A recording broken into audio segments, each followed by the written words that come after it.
want to bring to life.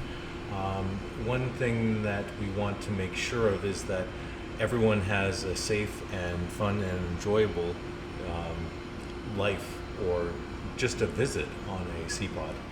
And for that to happen, we wanted to have some kind of a drone that would allow you to save, like be a lifeguard basically. And so the system we're looking at is something where you could have someone drowning and they can either have like a wristband like here that can identify their precise location.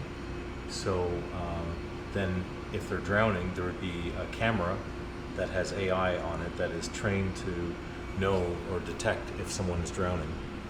Or they could potentially have a button on their smart bracelet that they can press and then trigger a lifeguard drone to be deployed. And this is one version of what that lifeguard drone might look like. So you would basically trigger either by pressing the wristband, you trigger an alarm, and then that would deploy this lifeguard drone. And so this is one of the iterations we were looking at.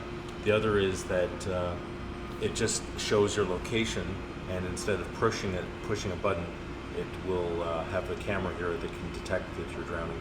Or someone could be here and notice that you're drowning and send a drone over, a lifeguard drone to save you. So this is maybe the third iteration we're looking at of using these kind of surface drones.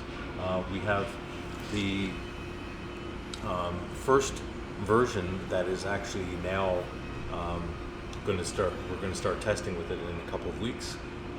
It's already had the first in-water test, and you'll see that with the remote control device. So it's basically like a drone, a normal aerial drone control unit that you control with just joysticks. And then the next step is to automate this to make it so it can find the drowning person autonomously without having to have someone control it with a remote. But you can do it either way.